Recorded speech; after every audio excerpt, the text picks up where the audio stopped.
camera. If you want to have some water, you can bring some water to drink in between yoga. Keep everything ready. Let's get ready. It's already time. Requesting all of you to quickly come and be seated. Make sure to turn on your cameras. KAILASA Malaysia, KAILASA LA, KAILASA Los Angeles. The camera is not on. Please turn it on. KAILASA Kashi is not yet here. Okay. Nithyananda, KAILASA Salem, let's settle down. Let's all settle down. KAILASA Malaysia, let's all settle down. We're starting. It's already time. Requesting all of you to please settle down. Please be seated.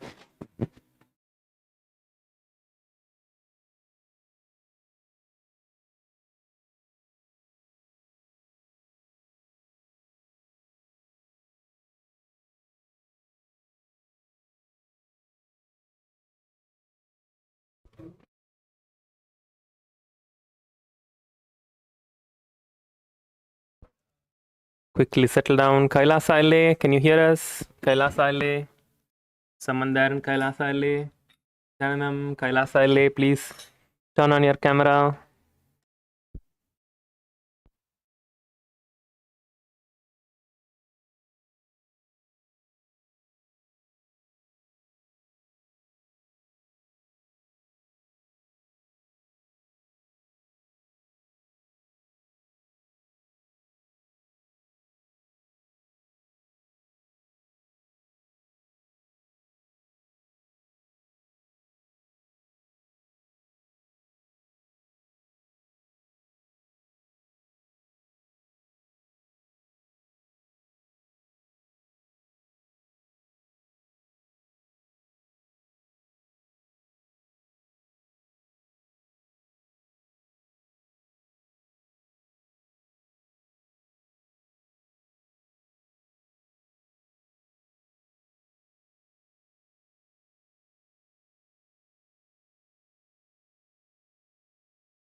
Nithyanandam. Let's begin with the Sadgurunam. Please sit straight with your head, neck, and spine in a straight line. Requesting all of you to please sit straight with your head, neck, and spine in a straight line. Keep your hands in the Anjali Mudra, the heart center. Get your hands to the heart center. Close your eyes. Visualize Swamiji in your inner space. Nithyanandam Paramasukhadam Kevalam Jnanamurtim Dvandvatitam Gaganasadrusham Tattvamasyathilaksham Ekam Nityam Vimalamachalam Sarvadhi Sakshibhutam Bhavatitam Trigunarahitam Sadgurum Tam Namami. Let us now chant the Shiva Mula mantra 11 times internally. Om Ham Hom Shivaya Namaha. Om Ham Hom Shivaya Namaha. Om Ham Hom Shivaya Namaha. Om Ham Hom Shivaya Namaha. Om Ham Hom Shivaya Namaha. Om Ham Hom Shivaya Namaha. Om Ham Hom Shivaya Namaha. Om Ham Hom Shivaya Namaha. Om Ham Hom Shivaya Namaha. Om Ham Hom Shivaya Namaha.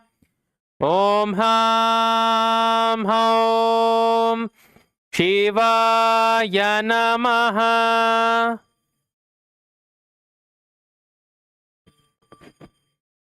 Let us now enter into the Tattva Achamanam, the ritualistic cleansing. Please get your Panchapatram and Udarani close to you.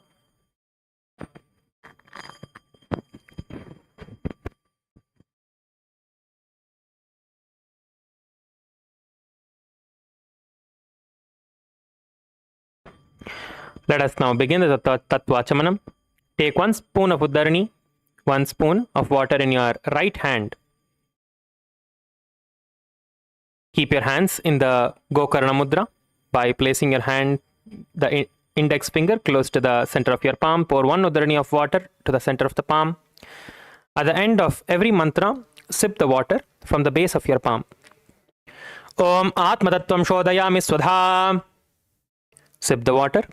Pour another Udarani of water, spoon of water into the base of your palm. Om Vidyatattvam Shodayami Swadha. Sip the water. Now pour another Udarani of water into your palm.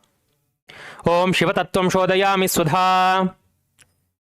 Sip the water and wash your hand with an Udarani of water. With the base of your thumb, now wipe your mouth from right to left 2 times. Om Ham Hridayaya Namaha. Wash your hands. Now with the index, middle and ring finger, touch the above lip and the below lip. Wash your hands. Now with the index and thumb joined together, touch the right nostril, left nostril. With the ring finger and thumb joints together, touch your right eye, left eye, right ear and the left ear. And then wash your hands with an Udarani of water. Now with the thumb finger and the little finger joined together, touch the navel center, your right chest, left chest. With all the fingers joined together, touch above the head, right shoulder, left shoulder, and then the heart center. Then wash your hands. Now we'll be entering into the Sankalpa. Let us now create a strong intention of how or what you want to manifest throughout the entire day.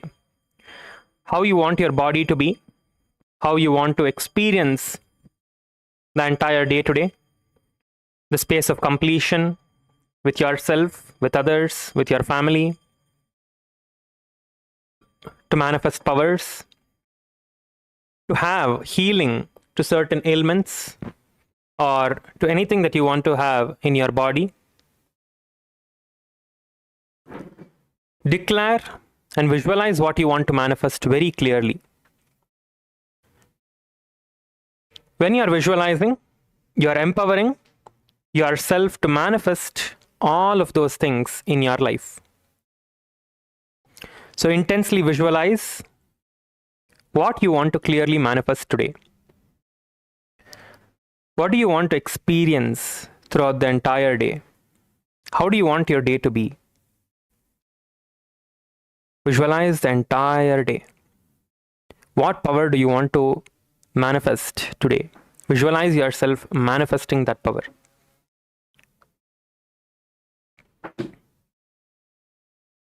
Visualize the entire day. Now, clasp your hands and place your hands on the right thigh. Let us begin the Sankalpa.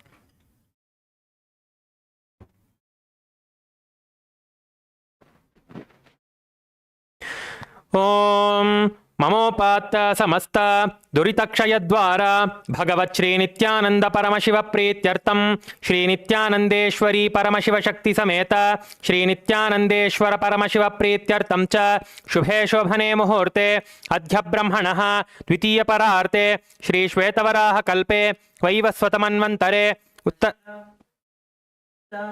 अष्टाविंशतितमे नित्ययुगे प्रथमे पादे जम्बूद्वीपे भारतवर्षे भरतखण्डे मेरोः दक्षिणे पार्श्वे शकाब्दे अस्मिन् वर्तमाने व्यवहारिके प्रभवादीनां षष्ट्याः संवत्सराणां मध्ये विश्वावसुनाम संवत्सरे उत्तरायणे लक्ष्मीवेङ्कटेश्वर ऋतौ शुभमासे शुभपक्षे शुभतिथौ शुभवासरयुक्तायां शुभनक्षत्र शुभयोग शुभकरण एवं गुण विशेषण विशिष्टायाम् अस्यां शुभतिथौ श्री कैलासोन्नत द्वादशान्त श्यामला पीठारूढ़ श्री मीनाक्षी सुंदरेश्वराभिन्न स्वरूप परशिवपुत्र रत्नकुमार गुरुमन्यतुल्यावतार श्री पार्वती स्तन्यपान लब्ध दिव्य ज्ञान विश्रुत सकल निगमागम सारभूत द्राविड वेद प्रवर्त्रे श्रीमत् परमशिव करुणा समधिगत मुक्तामय चतुरश्रया नगीयमान छत्र चामर श्री चिन्ह काहलादि समस्त बिरदावल्यलंकृत ज्ञान विज्ञान चक्रवर्ती सर्वजन संग सत्यो निर्वाण वीक्षा व्ययापवर्ग वर्ष विश्राण जीमूत परमत कलभ केसरी शैव सिद्धांत स्थापनाचार्य श्री राजाधिराज पांड्य महाराज गुरु क्षपण शाक्यादि महांधकार निवारण ज्ञान भानु वीक्षणा नरहार्ह ध्वजोच्छेदन पूर्वक श्रीमद्वृषभध्वज स्थापक शैव समय कर्तृ सर्वज्ञ पीठारूढ़ श्री जगद्गुरु श्री ज्ञान संबंध देशिक स्वामी वागीश सुंदर माणिक्यवाचक स्वामिनाम अवतारभूत श्री ज्ञान संबंध स्वामी पुनरुद्धृत श्यामलापीठ सर्वज्ञपीठ तृणवत्युत्तर द्विशततम गुरु महासन्निधान अरुणगिरि योगीश्वर परंपरागत अरुणाचल सर्वज्ञपीठ गुरु महासन्निधान कैलास परंपरागत कांची कैलास सर्वज्ञपीठ त्रयस्त्रिंशदुत्तर द्विशततम गुरु महासन्निधान नित्योत्सव नित्य मंगल नित्य कल्याण नित्य रचित कैलास परंपरागत आदि कैलास नित्यानंद पीठ महासंस्थान महासिंहासन पीठ कर्त्रे साक्षात् श्री परमशिव समुद्भूत कैलास परंपरागत वैवस्वतमनु इक्ष्वाकु हरिश्चंद्र भगीरथ श्रीरामचंद्र शूरसेन इत्यादि अनवच्छिन्न सार्वभौम चक्रवर्ती परंपरागत चतुष्षष्टि योगिनी मंडित चतुष्षष्टि संप्रदाय प्रवर्तक मनुधर्म शासन सूर्यवंश प्राप्त सर्वज्ञपीठ सुरांगी साम्राज्य मूर्धाभिषिक्त चूड़ामणि साक्षात् श्री परमशिव समुद्भूत कपिल महागुरु पुनरुद्धृत महानिर्वाणी पीठ अष्टोत्तर सहस्र श्री महामंडलेश्वर साक्षात् श्री परमशिव समुद्भूत श्री महागणपति समारंभ अनवच्छिन्न पीठाधीश्वर गुरु परंपरा प्राप्त अटल पीठ अष्टोत्तर सहस्रतम अष्टोत्तर सहस्र श्री अटल पीठाधीश्वर धर्म मुक्ति स्वर्ग पुरस्वर्ण पीठ त्रयोविंश गुरु महासन्निधान कैलास परंपरागत आदिपीठ सर्वज्ञपीठ जगद्गुरु श्री कैलास पुनरुद्धारक श्री कैलास परमाचार्य श्रीमत्परमहंस परिव्राजकाचार्य वर्य सच्चिदानंद प्रणव स्वरूप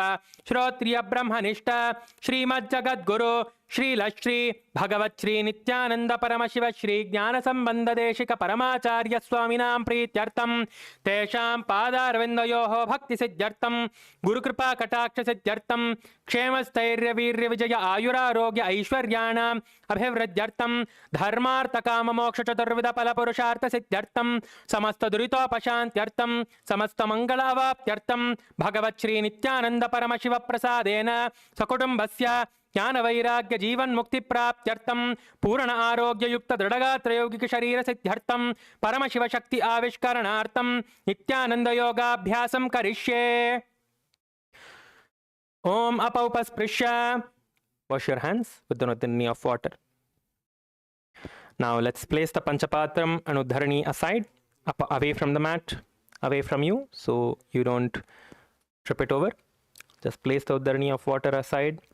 Stand up on your mats. Let us now stand up on our yoga mats.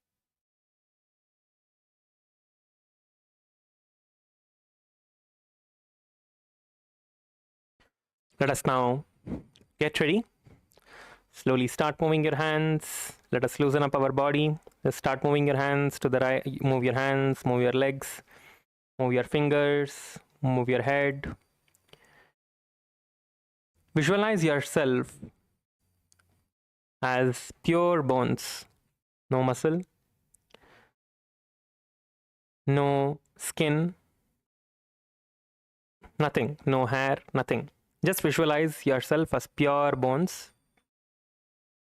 Just as pure bones, visualize yourself intensely. Now, with this visualization, keep your eyes closed. Do not open your eyes, do not look at others, do not look at yourself. Keep your eyes closed.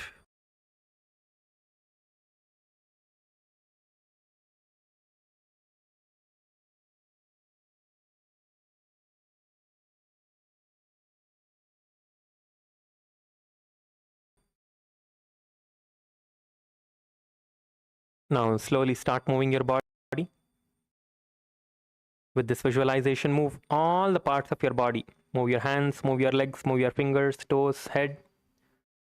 Move your entire body without having any kind of coordinated movements.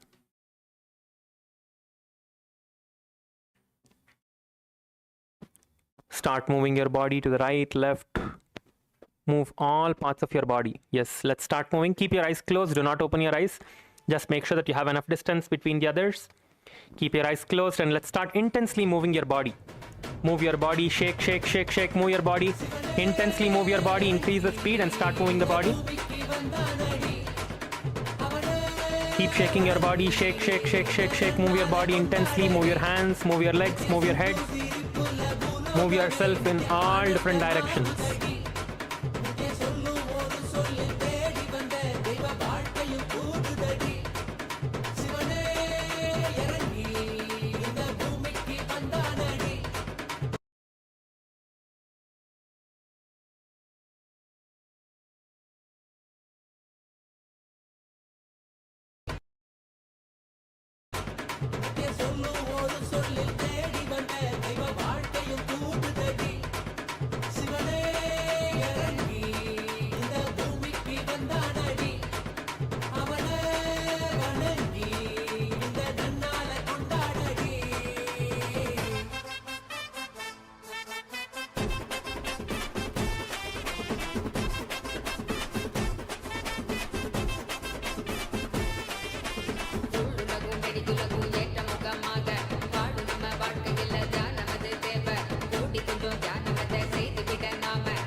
Keep your eyes closed, move your body intensely, keep shaking, keep shaking. Faster, faster, faster, move your body faster.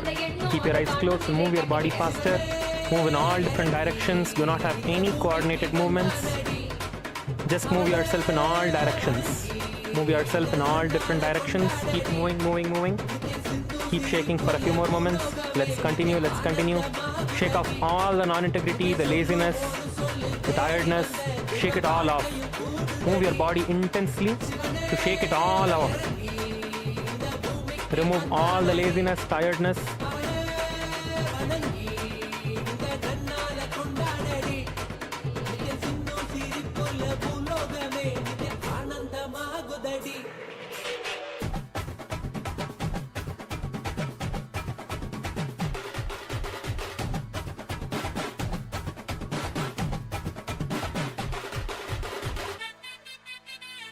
Shake, shake, shake, shake, shake, shake, shake your body, shake your body.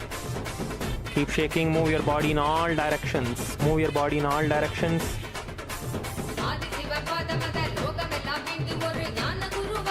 Visualize yourself as a bone. Continue to visualize yourself as a bone and move your body in all directions.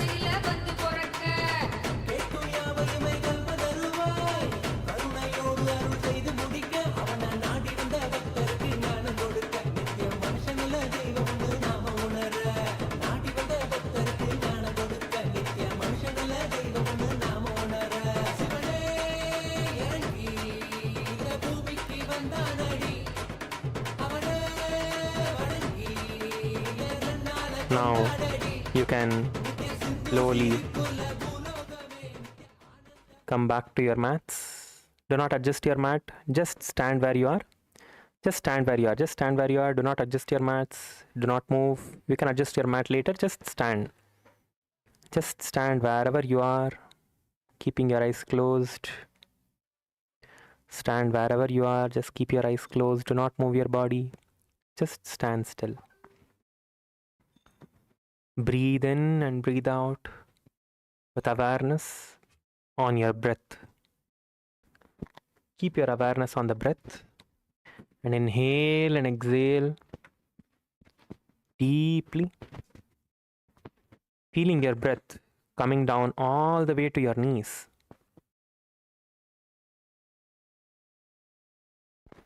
Feel that the breath is coming down all the way to your knees.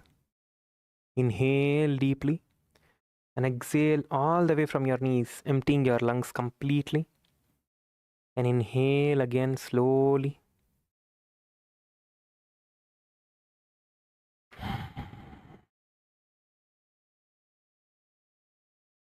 Feel the energy coursing through your entire body.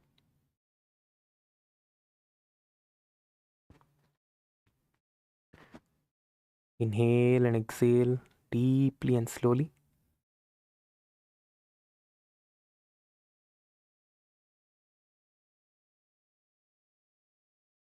Now you can adjust your mats. Adjust your mats. You can adjust your mats. You can adjust your dress and be seated. Be seated on the mats. Be seated on your yoga mats.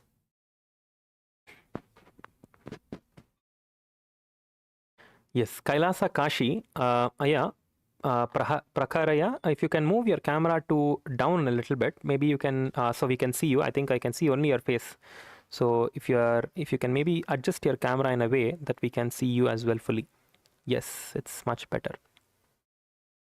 Yes, that's better. That's good. Okay, so now let's start the yoga. So everyone ready? Are all of us ready to start? Everyone ready? Just wave your hands. Wave your hands if you're already all energetic. Everyone alive, active, ready to begin the yoga. Yes, great, great. Yes, I see Kailasa Malaysia, Kailasa Kashi.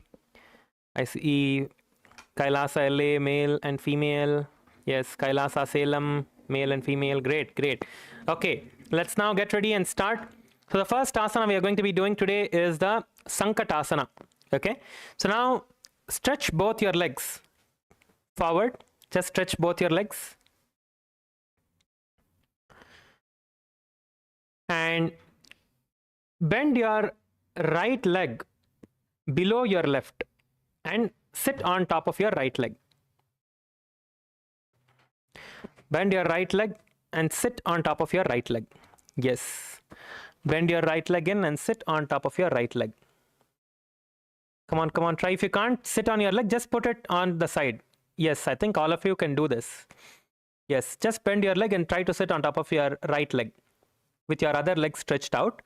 First, let's get into this position. Feel the stretch in your thighs. Feel the stretch in your thighs. And then now let's bend the left leg over the right thigh and place the feet next to the hips. Your feet should come next to your hips.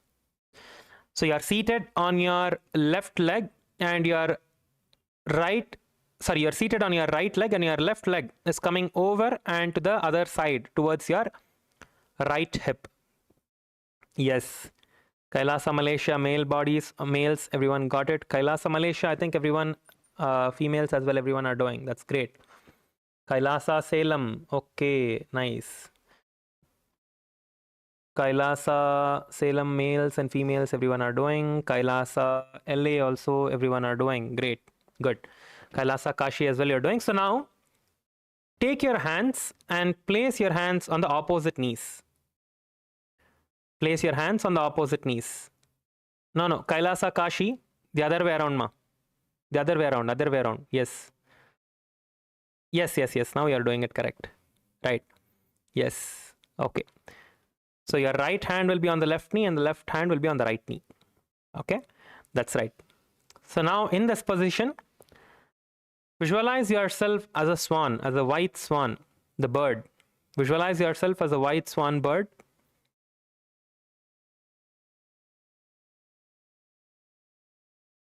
Visualize yourself as a white swan.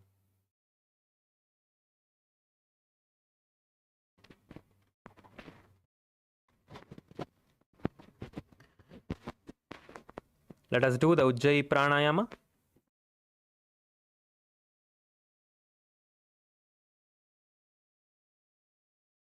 Now inhale from your mouth, creating the sound of an ocean.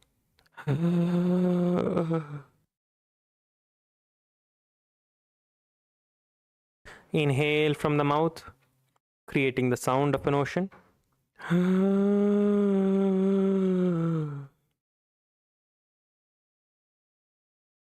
And exhale from your nose.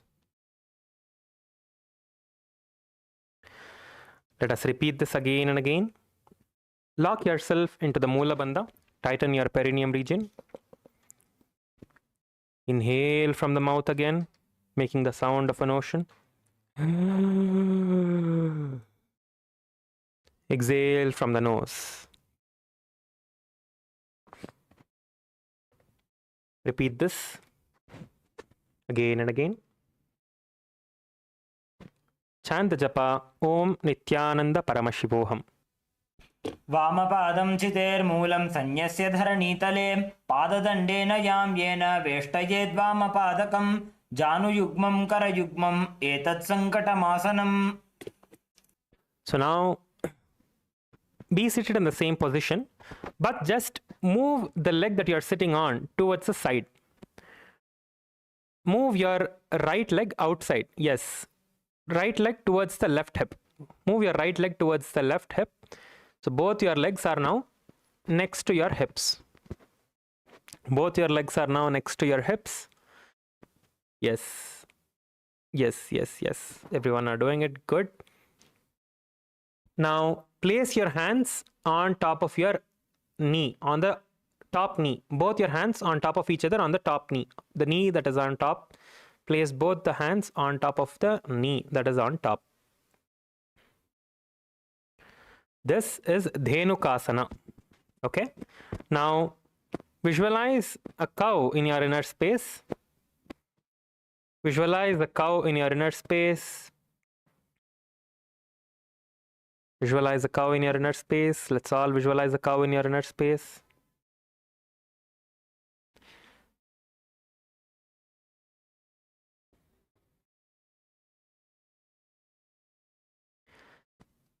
Sit straight. Keep your head, neck and spine in a straight line as much as you can. If you can't get into the asana, that is okay. Just be comfortable in as much as you can. Whatever position you can, be comfortable in that position. Yes.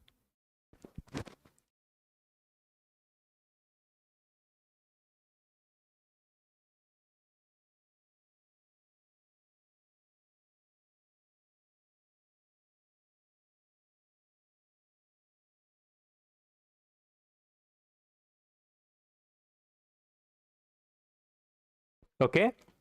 So now inhale and exhale in the Ujjayi Pranayama. Inhale from the mouth, creating the sound of an ocean. Exhale from the nose. Suck your stomach in and up into the Uddiyana Bandha and tighten your perineum region into the Mula Bandha.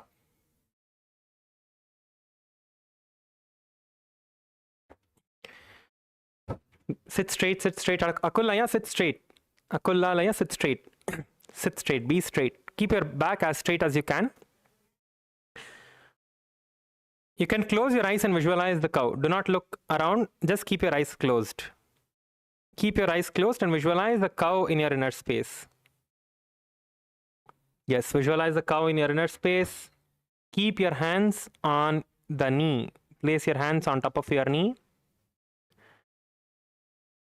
Now chant the japa Om Nithyananda Paramashivoham. अनुषागिनगर पंचडं वृषिहिलिन्दगल्यं knee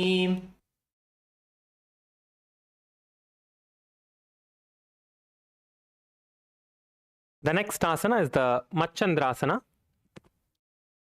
So now unlock from this position and place your left leg on the top of your right thigh, close to your inner thigh, as close to your perineum as possible, and your right leg on the left knee.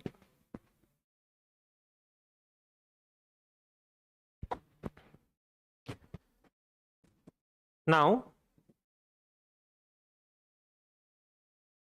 get your left hand towards the right knee and your right hand, turn it all the way around and back and place it on your left thigh. All of you can see the screen? Yes.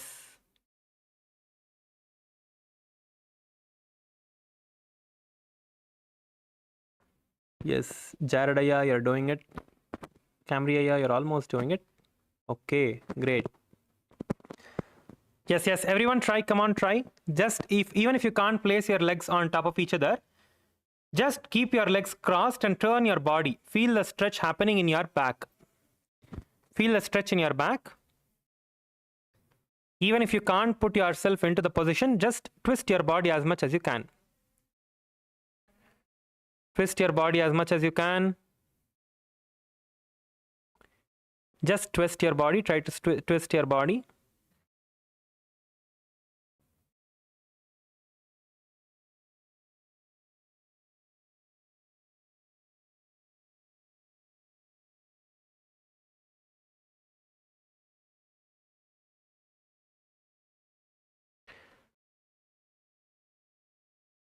Visualize Swamiji in your inner space. Keep your gaze to the third eye.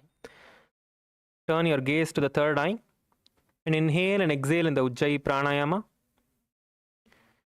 Lock yourself into the Moola Bandha, tightening your perineum region.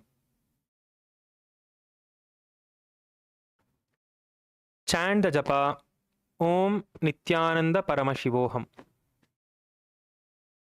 वामजंगपरिदक्षिणठाने वामहस्तपिष्टेति स आने बहुरोदक्षिण है जोजी ताकी नलिजू पकड़े सोजी वामचरण पुनि ऐसे करे दक्षिण गोड़ा ऊपर धरे बहुरोदक्षिण हस्त है जोजी वामजंग परि आने सोई.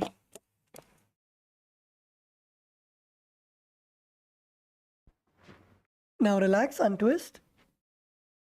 The next asana is Machandrasana 2. So continue to have your legs in the same position.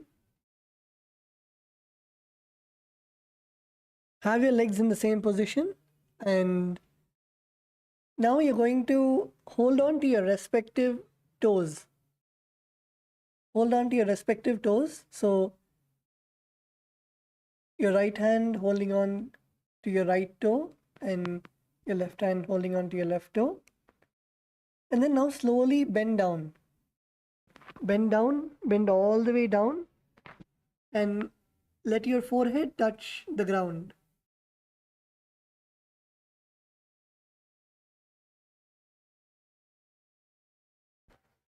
Inhale deeply, and when you exhale, go all the way down and touch your forehead to the ground.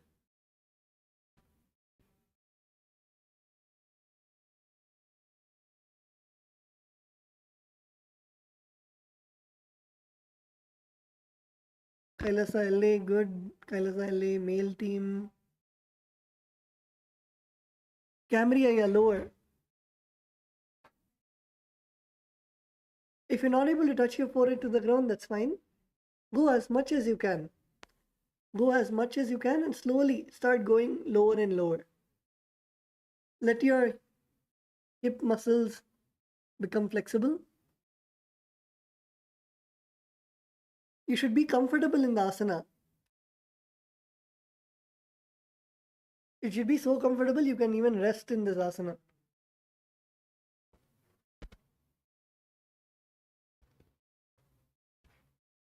Yes, so in this asana, visualize Swamiji in your inner space. Perform the Ujjayi Pranayama. The Ujjayi Pranayama is inhaling through the mouth. Inhale deeply through the mouth and make like an ocean like sound. Inhale deeply through the mouth and hold your breath for as long as possible. And then exhale through your nostrils.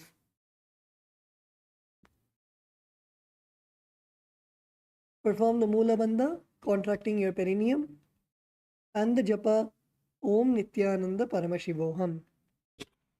प्रथम जी मनोचरण जोजी वामजंघ परिराखे सोजी ताकी एड़ी कड़ी सोलावे बहुरी जुगती है और करावे. Okay, now relax and you can now slowly come up.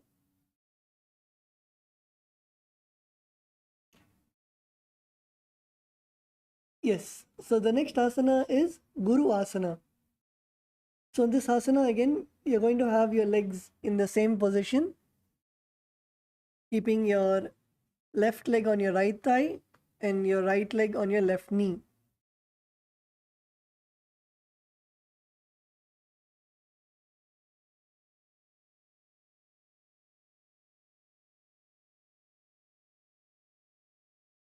Now you're going to interlace your fingers.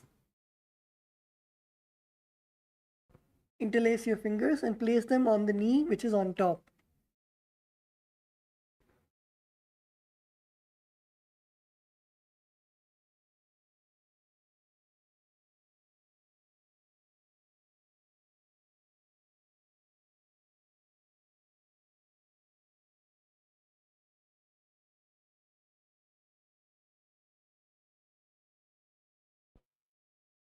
Okay.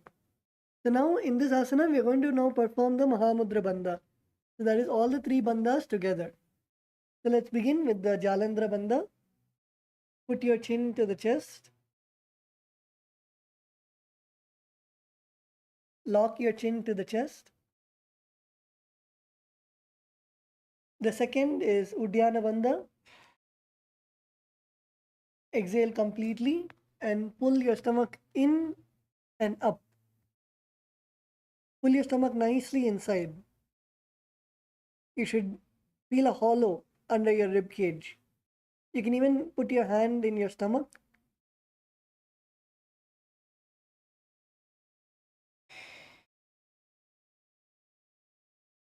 Now release. The next is the Mula Bandha, contracting your perineum.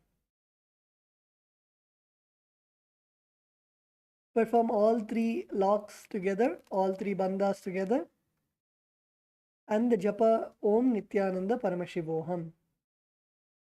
ऊरुमूले इतरपादस्य कनिष्ठिका प्रदेशगुल्भं संस्थाप्य तदेव जानु इतरपादपार्श्वे संस्थाप्य तिष्ठेत् हस्तौ सम्मीलयेत् गुरुवासनं भवति.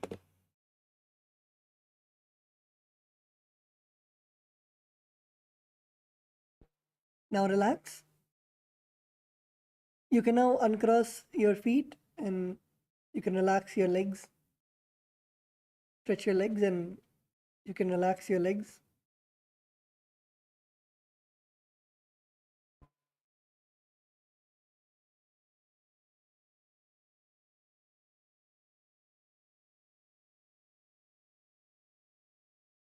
Yes. So the next asana is Sankatasana. So in this asana, you're going to place your right knee on the mat and your right foot. Place your perineum on your raised heel. So sit on your right leg.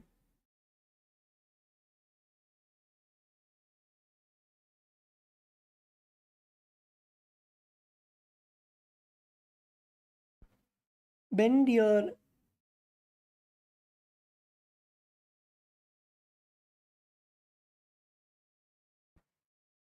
right knee and sit on your right leg, sit on your right foot.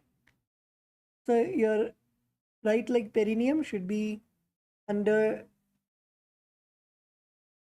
your perineum. Next, take your left leg and bring it on top of your right.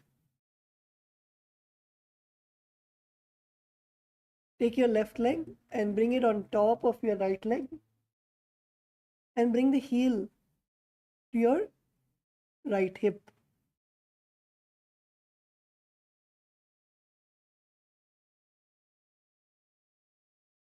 And then place your hands on the opposite knees.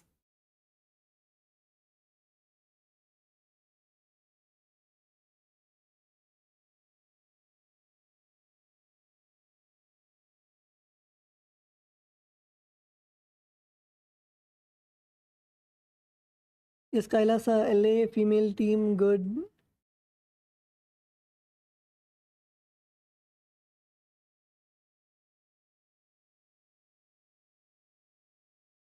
Kailasa Malaysia good?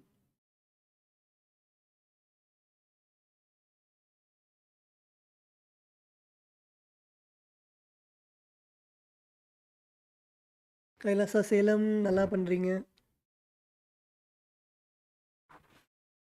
Okay. So in this asana, visualize yourself as a swan. Visualize yourself as a swan.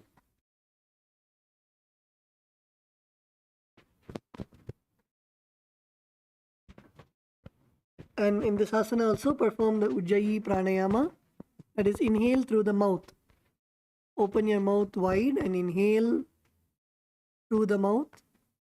And then hold your breath for as long as possible.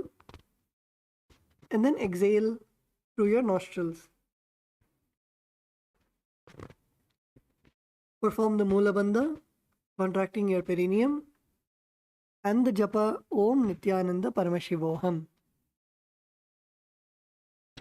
वामपादं चितेर्मूलं संन्यस्य धरणीतले पाददण्डेन यां येन वेष्टयेद्वामपादकं जानुयुग्मं करयुग्मम् एतत्सङ्कटमासनम्.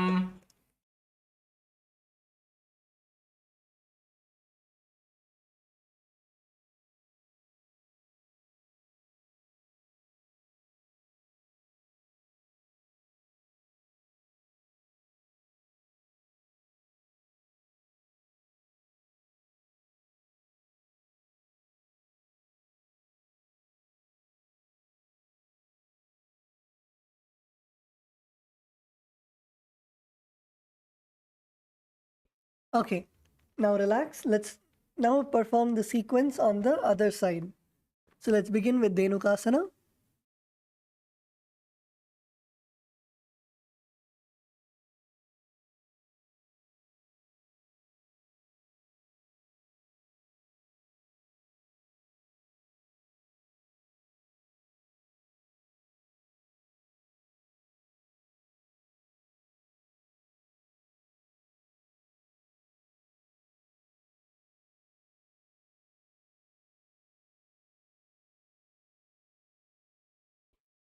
Okay, so now you're going to slide your left heel outside and bring your right heel to the right hip, your left heel to your left hip, and seated in between both your heels.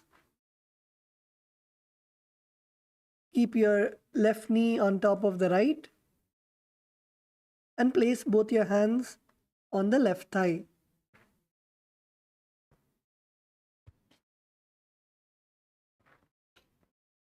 In this asana, close your eyes and visualize a cow in your inner space.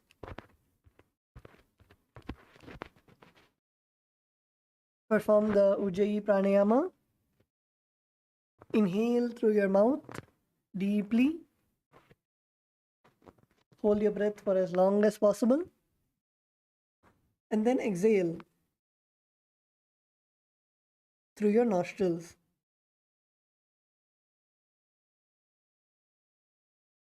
In this asana, you'll also be performing the Uddiyana Bandha. So you're going to now exhale completely and pull your stomach in and up. Nicely pull your stomach as much as possible.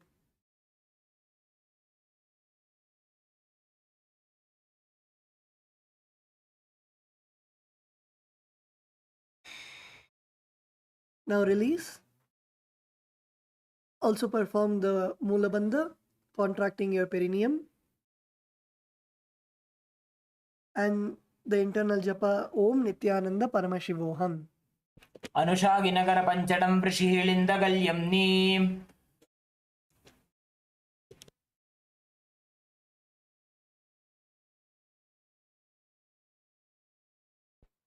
Next, let's perform the Matsyendrasana. Now you're going to place your right foot. First, place your right foot on the left thigh.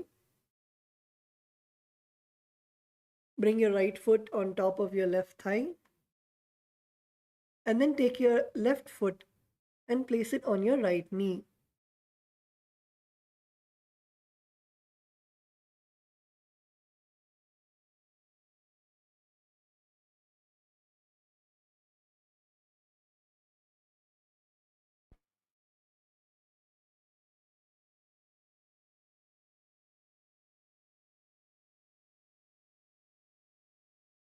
Okay. Now please take your left hand and bring it all the way behind your back. Take your left hand, bring it all the way behind your back and hold on to your right thigh. And place your right hand on the left thigh.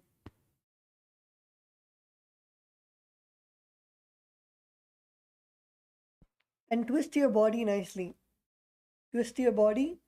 Feel the nice twist in your lower back. Feel the twist in your back. Release any tension, any heaviness that you're feeling in your shoulders, in your upper back, in your lower back. Twist.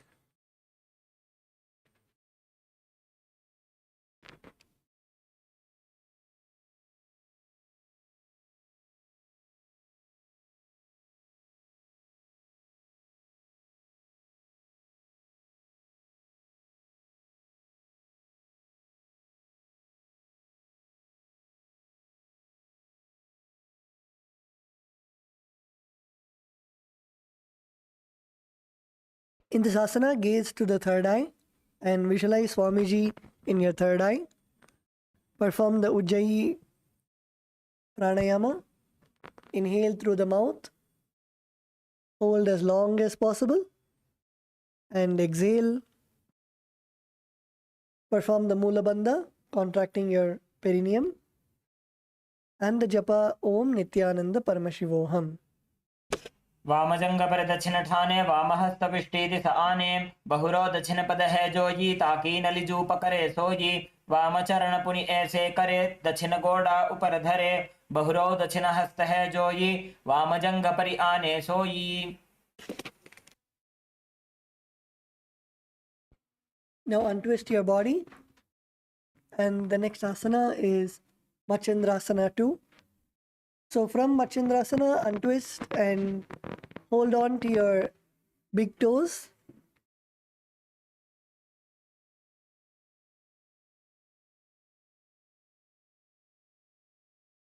Now sit straight. Sit straight. Bring your back straight and inhale nicely. Take a deep breath. Inhale and exhale and bend forward. Bend forward and down. Lean all the way forward and down. And let your forehead touch the ground. Go as much as possible. Lean forward as much as you can and stay there. Do not come up. Stay there.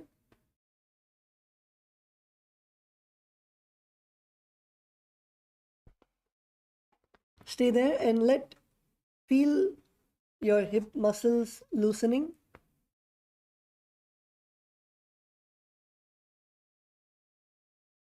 Stay there and breathe. Inhale and exhale nicely and deeply.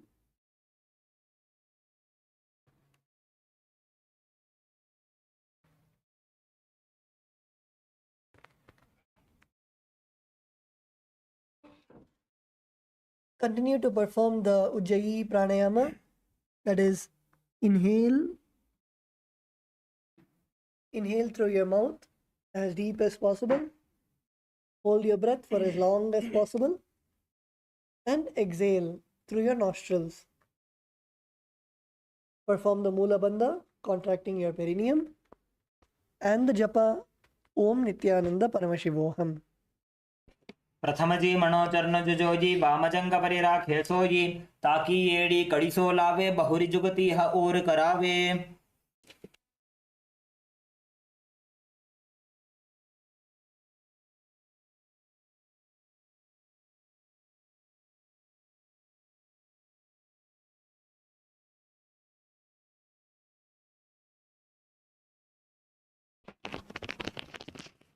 Now relax, you can all come up. The next asana is Guru Asana.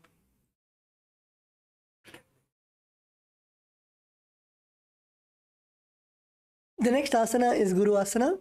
So maintain the feet in the same position. Do not remove your legs. And now interlace your fingers together.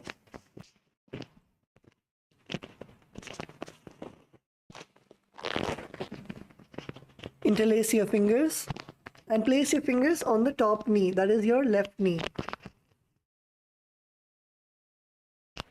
Interlace your fingers on your left knee.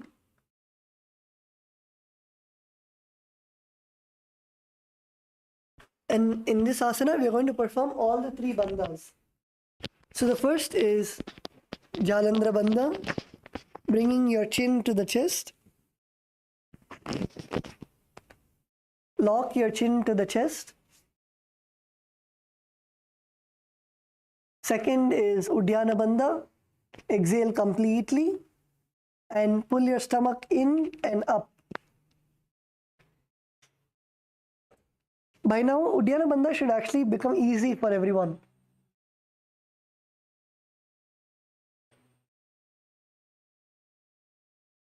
How many of you are able to perform the Uddiyana Bandha? Can you raise your hands? How many of you are able to pull your stomach in and up?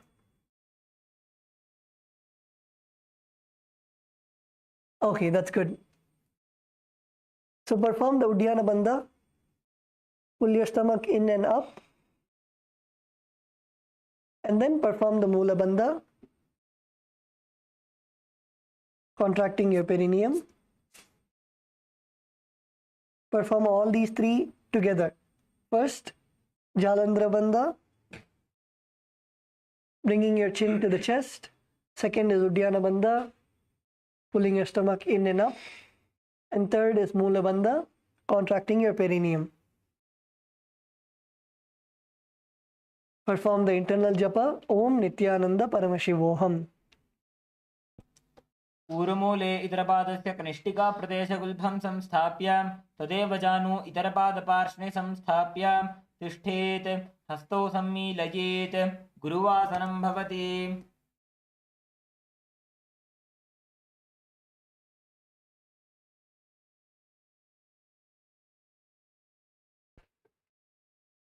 Now relax. You can relax your legs and you can stretch your legs forward.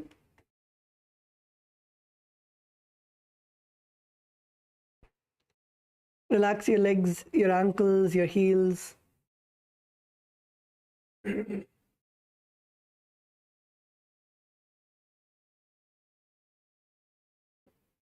Okay, let's now go to the next asana. The next asana is Parshvasana. So in this asana, you're now going to put your feet flat on the ground and bring your knees to your chest. Bring your knees to the chest and you're going to hug your knees. Your hands holding your opposite knees. Your thighs together. Keep your spine straight.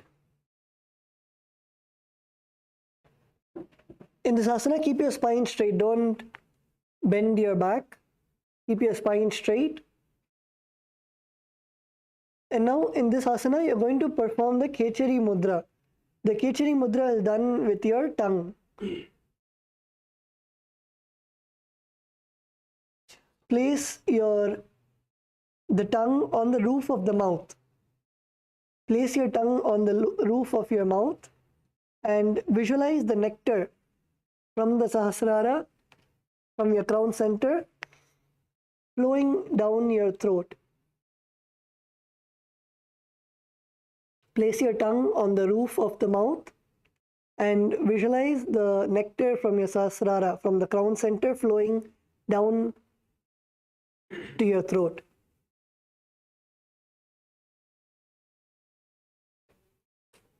Gaze to the third eye.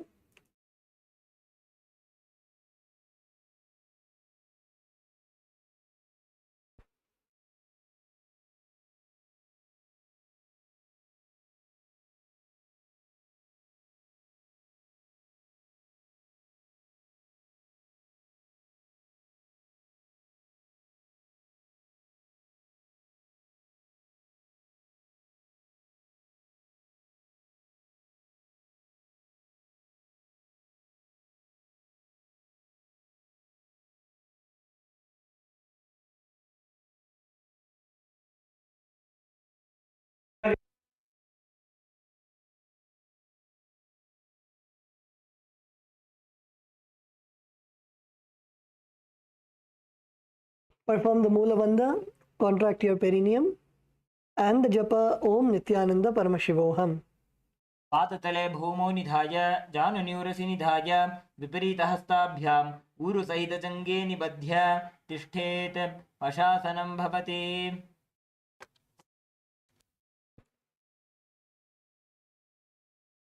Now, continue to remain in the same asana. The next asana is Bodha Shokasana. So in this asana, from the same position, wrap your arms around your legs and hold your opposite wrists. Hold your opposite wrists and place your chin onto your knees.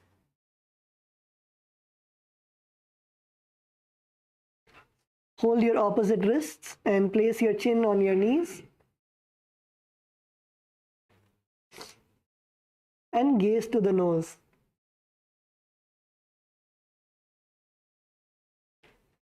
In this asana also perform the Kechari Mudra.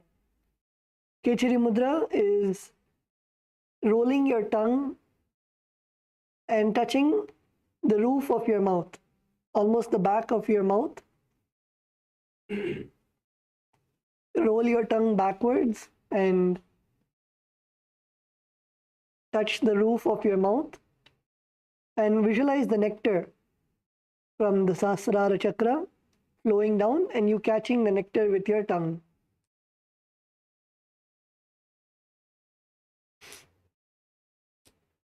Visualize being in an abode of bliss.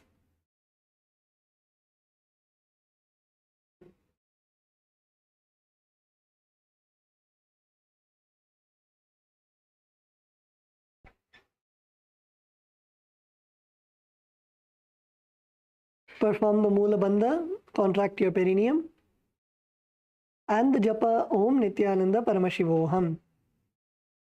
दो भूपगधली भूपरि धरे कोरमा हिली ऐसे करे core मिलागी उकड़ बैसे जंघा छादी अग्रणी वैसे विभुक गोड़ा उपरि करे नासा दृष्टि अचल ले धरे पूजा परस पर पकड़े दोगी खावा लगानी कथिना जुसोगी.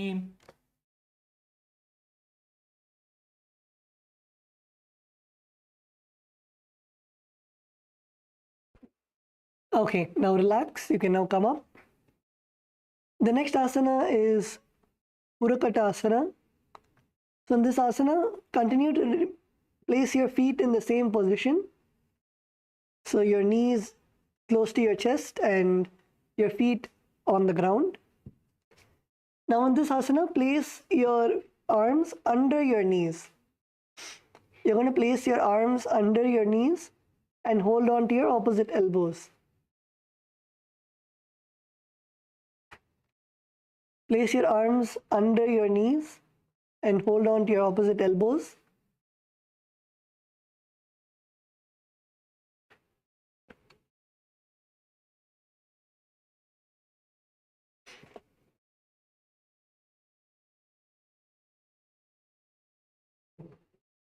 Okay, so in this asana also perform the Kechari Mudra. Roll your tongue back and touch the roof of your mouth with your tongue. Visualize the nectar flowing from your Sahasrara Chakra, from your crown center, and you catching the nectar with your tongue. Visualize Swamiji in your inner space.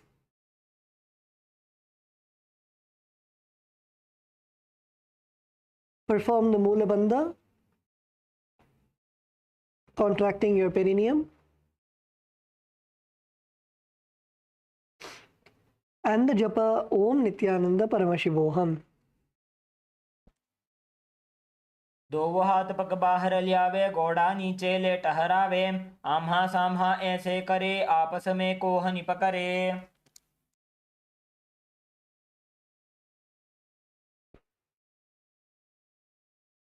Continue to remain in the same asana. The next asana is Sumati asana. So in this asana, continue to hold your elbows under your knees and bring your right foot over the left. So your heels cross over each other and your toes pointing up. Continue to remain in the same asana as Kurakatasana and take your right foot and bring it over your left foot. Cross your heels and let your toes point upwards.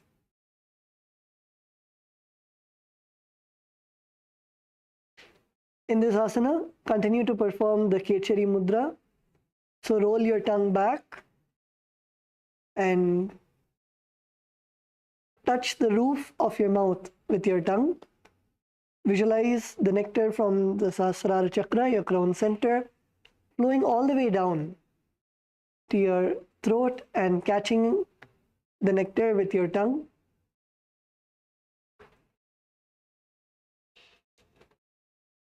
Visualize the Maharishi Sumati in your inner space. Perform the Mula Bandha, contracting your perineum, and the japa Om Nithyananda Paramashivoham. मूलद्वारी धरती परिठाने, डावा पग परिदछ पद आने, दागी पाखदी कोले आवे, हाथ एक अंतर टहरावे.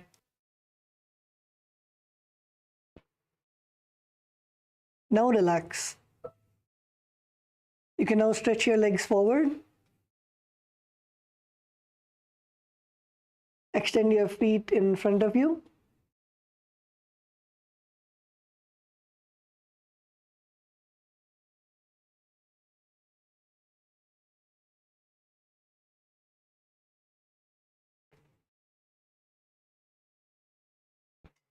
Okay, get ready for some nice stretching asanas. The first asana is Dandasana. So extend your feet out straight and raise your arms straight above your head. Interlace your fingers, your wrists pointed outwards. Interlace your fingers, your wrists pointed outwards. Now in this asana, keep your back straight. Don't bend your back, keep your back straight.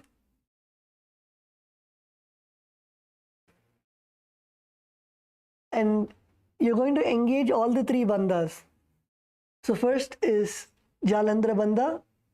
Bring your chin to the chest. Second is Uddiyana Bandha. Pull your stomach in and up. And third is the Mula Bandha, contracting your perineum. perform all the 3 bandhas.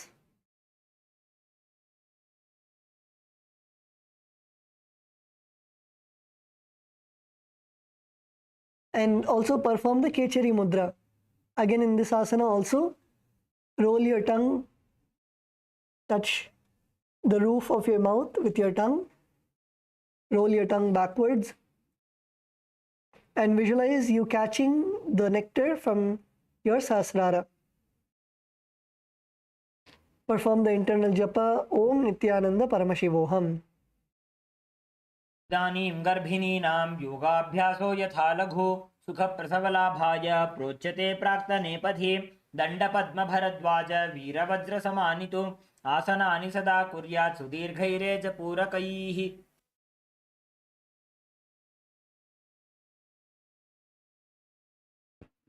Okay, now relax.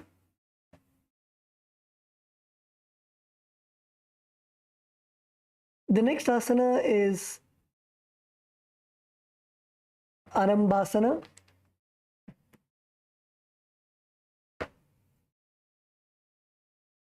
So now sit with your legs straight, and you're now going to inhale, and when you exhale, go all the way down. Inhale, bring your hands up, and exhale, bend all the way down and touch your toes with your fingers and your head to your knees.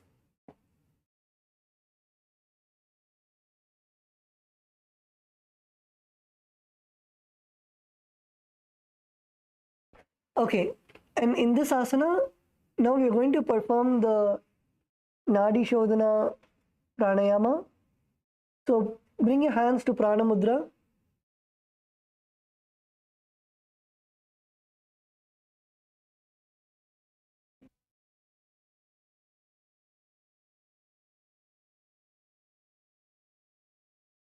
Now, the Nadi Shodhana Pranayama, first you're going to close your left nostril and inhale through the right nostril.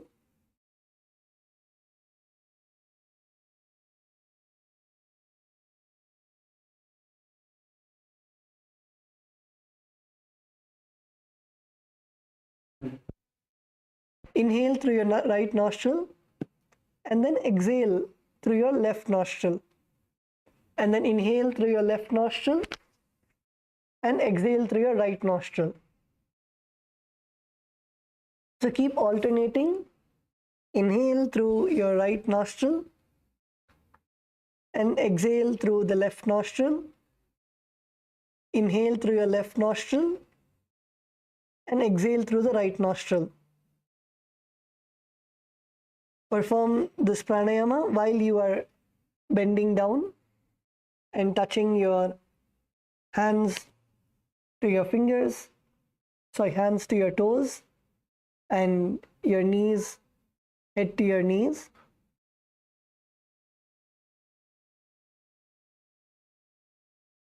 Perform the Mula Bandha and the japa Om Nithyananda Paramashivoham. दोवू पग मिलीवा पसारी पगा का अंगूठा पगड़ी लीलाट गोड़ा लगावे.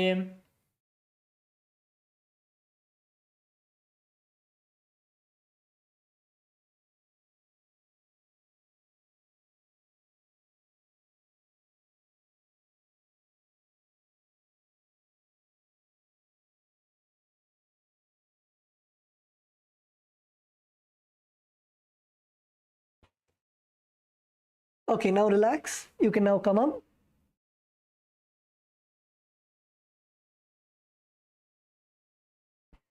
The next asana is Bidokasana.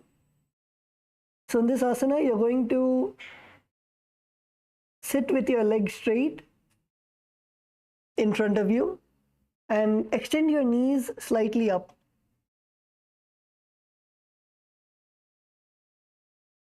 Extend your knees, and you can bring your knees slightly up. And also bring your heels a bit apart, like a one hand distance between your heels. Now you're going to bring your shoulders down and wrap your hands around your legs. So you're going to bring your hands in under your legs and hold on to your feet. Bring your hands inside of your legs and hold on to your feet.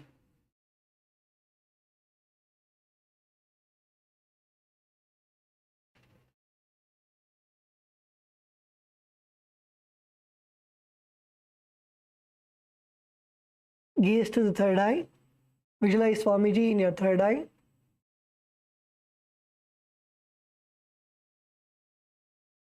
And in this asana, perform the Ujjayi Pranayama.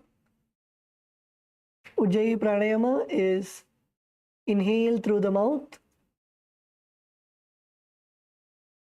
Inhale deeply inside and hold your breath for as long as possible. And exhale through your nostrils.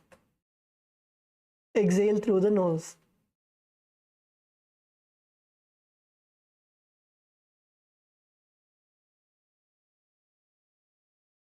Perform the Mula Bandha.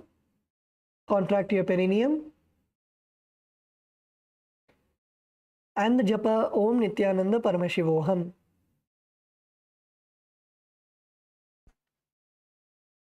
प्रथम बैसी दो पाव पसारी कछु को ऊर्ध को कोरडो डारे एडिया मधि अंतरो राखे मुद्रा हाथ Parman सुधाजे.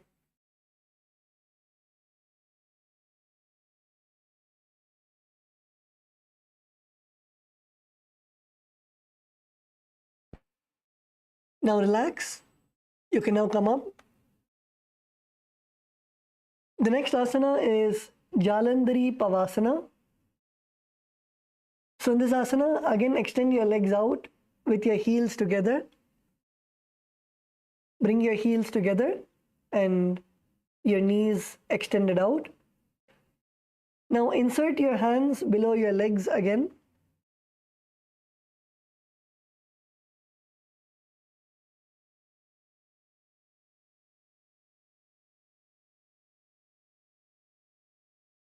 Now in this asana, keep your elbows together. Put your hands under your legs, but make sure that your elbows are together.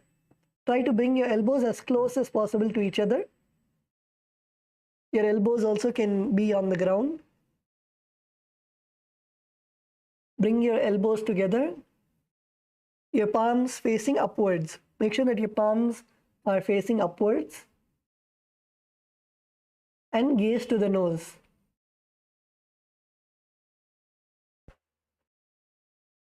Kailasa, Malaysia, good. Kailasa, Salem, நல்லா பண்றீங்க. Kailasa, LA, good.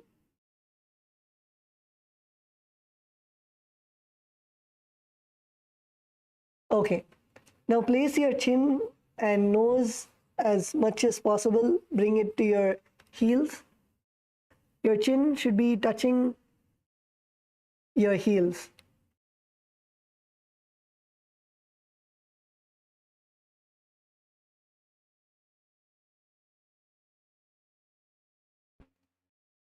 In this asana, visualize Swamiji in your inner space. Perform the Ujjayi Pranayama. Inhale through your mouth as deep as possible. Hold your breath for as long as possible. And exhale through your nose. Perform the Mula Bandha, contracting your perineum. And the japa Om Nithyananda Paramashivoham. दो वो एड़ी में लिखे दीजिए हाथ पसारी.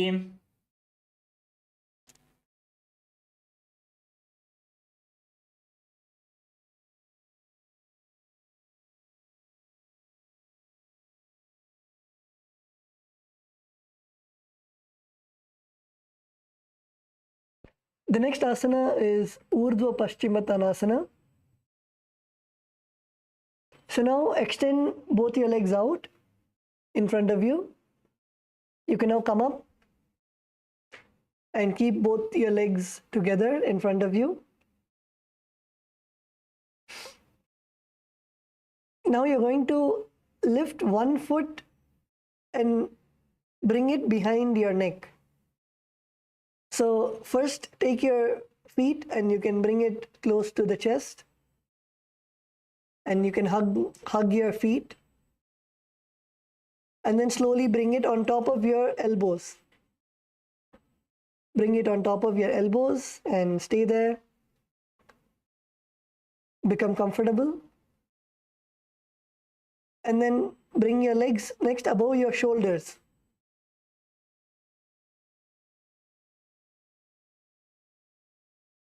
Bring your legs above your shoulders and stay there.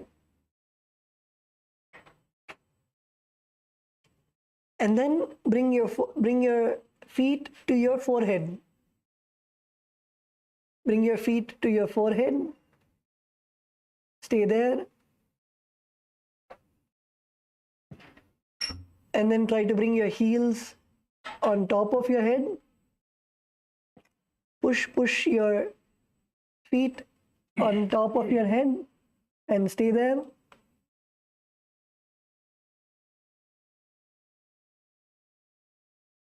And then slowly try to bring your feet all the way behind your neck.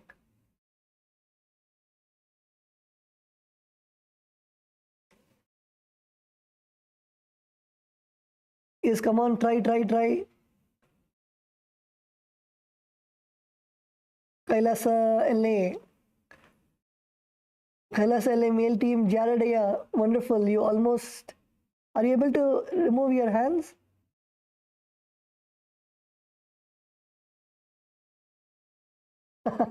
Okay. Keep trying. Become comfortable.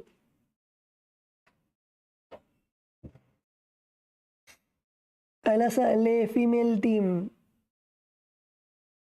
Yes, Ma Vamadeva almost.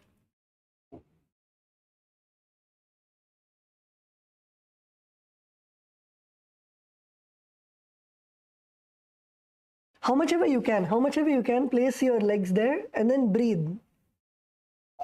And slowly push more and more. There is no hurry. Wherever you can, place your legs there and slowly push it inch by inch. Become comfortable. Breathe, inhale and exhale. And slowly push, keep pushing. You can even take the help of your partner.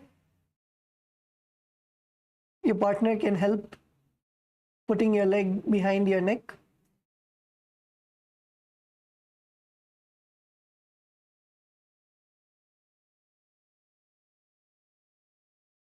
And in this asana, actually, once you put your leg on top of behind your neck, you'll be bending all the way down, leaning forward and down, like in Paschimottanasana. So you'll be catching your hands, like the Acharya is showing on the screen. You'll be catching your hands, legs with your hands, and bringing your forehead to your knees. Yes, Jaredaya, Kailasa LA, Jaredaya, good. Yes, Camry, Kailasa LA, Camry, yeah, push your legs behind your head.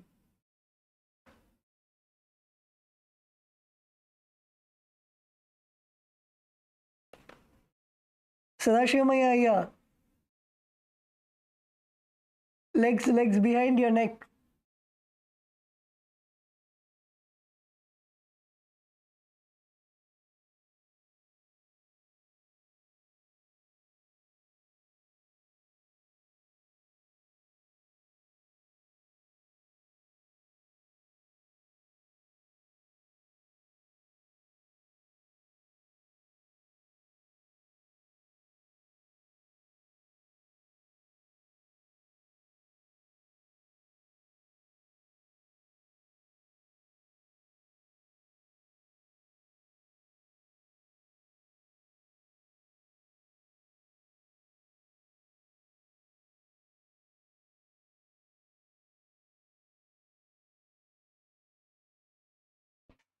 Yes, Kailasa, Malaysia.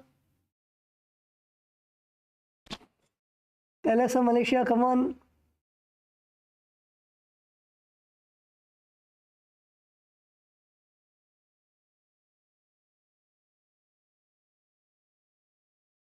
Yes, Kailasa, Malaysia, come on. Push, push, push.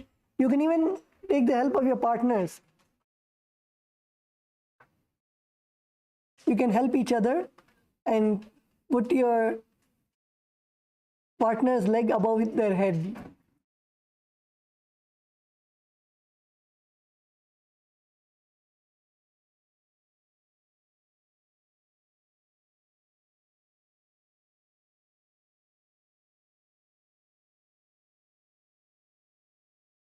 Kailasa, Salem.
Daniel Aya, thank you for helping Jared Aya. Now Jared Aya should help Daniel Aya.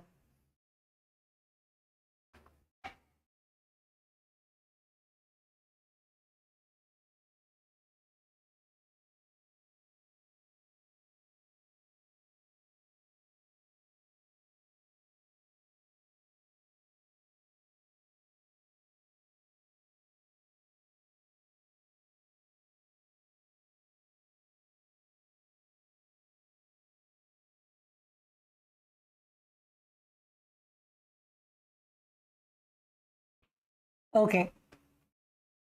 So in this asana, visualize Swamiji in your inner space.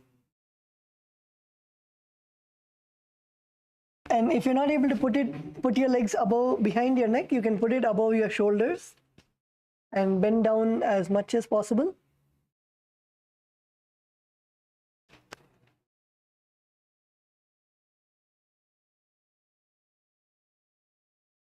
Perform the Mula Bandha, contracting your perineum, and the japa Om Nithyananda Paramashivoham.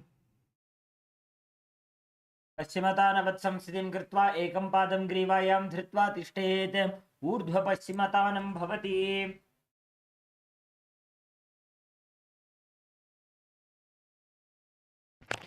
Yes. Now stay with your legs behind your back. Do not release. Put your legs behind your back.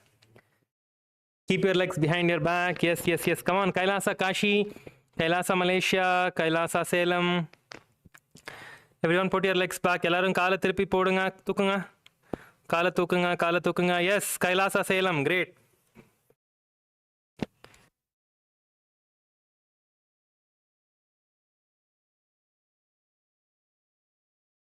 Yes, yes. Now lie down towards the back.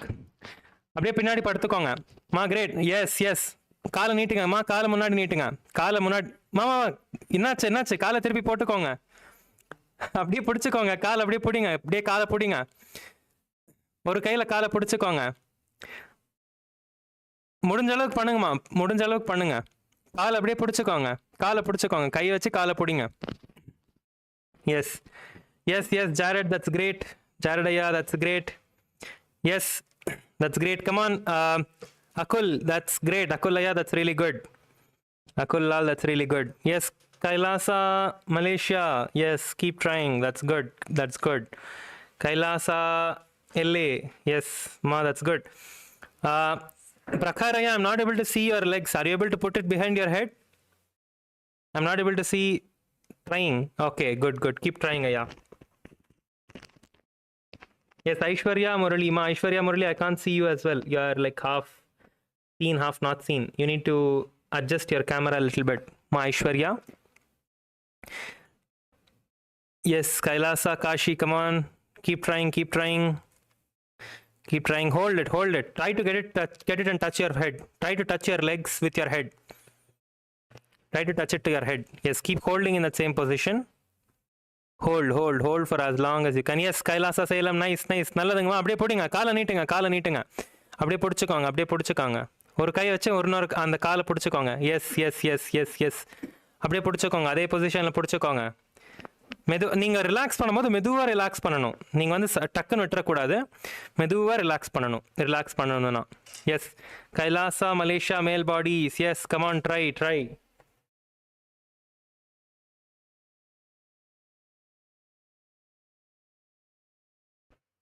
Yes, come on, try. Keep trying. Kailasa Malaysia female bodies. Ma, keep trying. Keep trying. Keep holding. Hold in the same position. You can take help of your partners. If someone else can help you can take the help of another person so they can hold your leg in the position. Yes, come on, everyone, try. Kailasa Malaysia, come on, pull your legs. Kailasa Malaysia female bodies, come on, pull your legs. Yes, come on. Yes, come on, keep trying. Pull your legs. Hold. See, hold in the position. Ma, when you're pulling your legs, you should hold in the position wherever it is comfortable. Don't let it pain too much. At the same time, don't relax completely. Hold in the middle position where it is little uncomfortable but not unbearable. In that position, you should hold. Yes, come on, let's all hold in the same position. Hold. It should not be paining too much. At the same time, it should not be too comfortable. Wherever it is uncomfortable, hold in that position.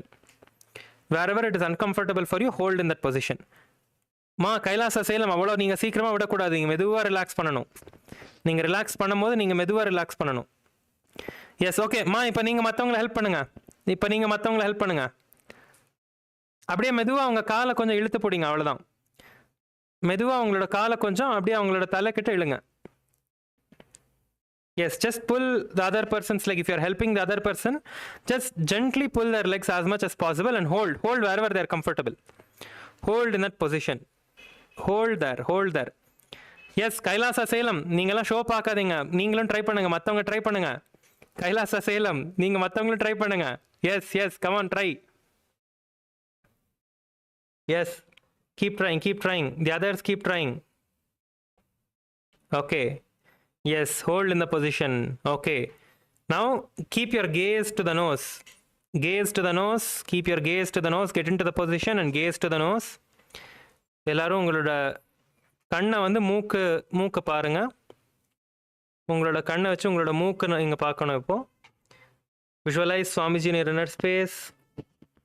உங்களுக்குள்ள சுவாமிஜியை தியானிங்க. Let us do the pratyahara kumbhaka.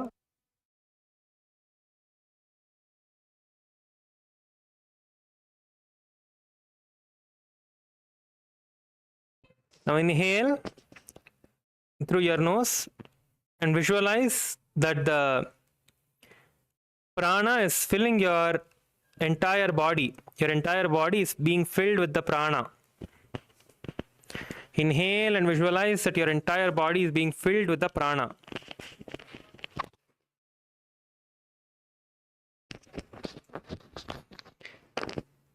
Tighten your perineum region in the Moola Bandha. Chant the japa Om Nithyananda Paramashivoham. उत्तानशैनी एकैकम्पादी ग्रीवायां विन्यस्य इतरहस्तेन पावाभ्यं गृहीत्वा इतरपावहस्तिस्थीलीकृत्य तिष्ठेत् अनन्तासनं भवति. Nithyanandam, Sairamaya, welcome to the yoga session. Please turn on your camera, Nithyanandam.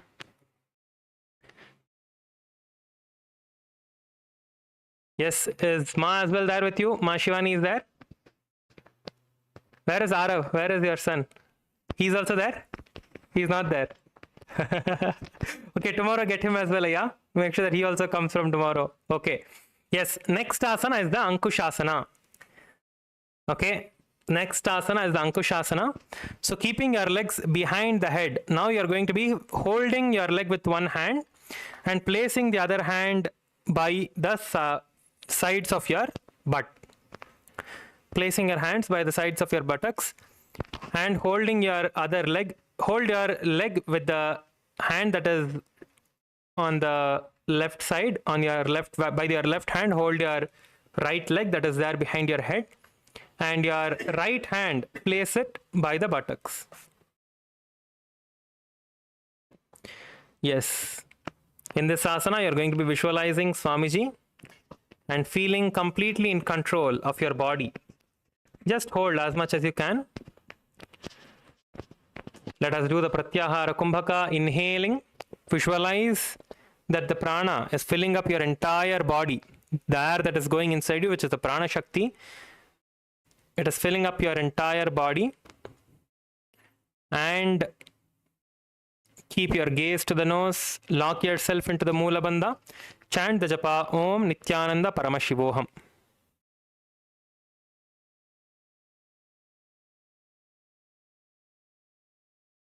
उत्तानशयितः एकैकं पादं ग्रीवायां कुर्वन् इतरहस्तं कर्णमूले स्थापयेत् तस्यैव हस्तस्य कूर्परं भूमौ निधाय इतरहस्तपादौ सरलीकृत्य तिष्ठेत् अंकुशासनं भवति.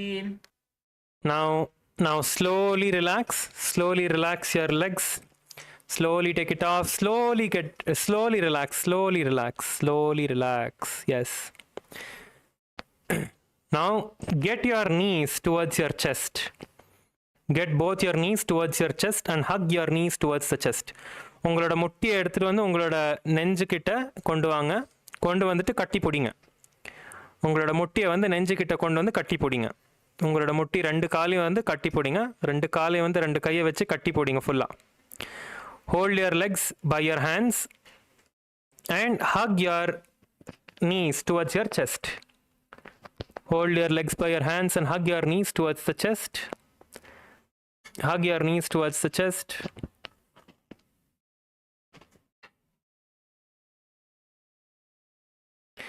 Now roll from side to side. Roll to the left and the right, relaxing your entire back. Roll from side to side. Sideல இருந்து சைடுக்கு நீங்க அப்படியே கொஞ்சம் ரோல் பண்ணுங்க. Right side, left side, roll from the right to left and left to right. Keep rolling. Relax your entire back and your legs. After stretching, it is not Shavasana time. Kailasa Malaysia, Kailasa Salem, not Shavasana. Unnu Shavasana time ku varala. Unnu half an hour irukku. Panunga. Yaar adu pinadi?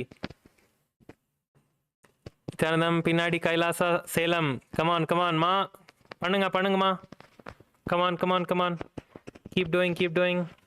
Yes, keep trying. Now, visualize Swamiji in your inner space. Continue to do the Pratyahara Kumbhaka. Moola Bandha. Chant the japa Om Nithyananda Paramashivoham. Please continue, get into the position, get back into the position. उत्तानशयनं जानुने हृदये वष्टम्भ जङ्घासहित ऊरोनि करद्वये बद्ध्वा सव्यापसव्यं लोडयेत् दृशासनं भवति. Okay, now please sit back up. Sit up. Please sit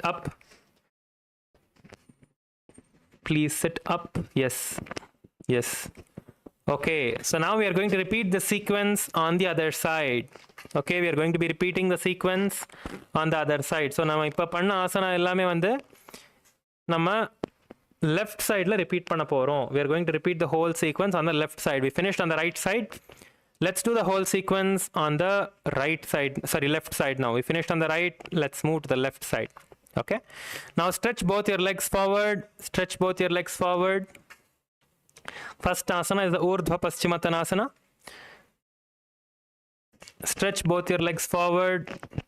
Come on, Kailasa Kashi. Don't give up. Keep going. Yes. Keep going. Only when you keep trying, it will happen. Keep trying. Come on, Sairamaya, you can look at your phone later. Come on. Come back to the asana. Yes, Ma. Come back to the asana. Don't stop. Keep trying. Keep trying. Yes. Now, take your left leg with your both the hands and bring it close to your face. Take with your both the hands. Take your left leg with both your hands. Bring it up to your chest, to your face, as much as you can. Whichever place you can hold there. Yes, come on, Daniel Aya, Robert Aya, come on, Robert Ram, Daniel Curate Aya, come on, try. Try as much as you can. Yes, oh, okay, you have something, okay, I understand. Yes, Daniel Aya, then I think you can help others. You can help others. You can help the others who are not able to do. Yes, you can help others, come on. Just try to hold your legs. Bend your legs. Robert, come on, just try to bend your legs and keep it on the other thigh. Just try to bend your legs and keep it in a bent position as much as you can.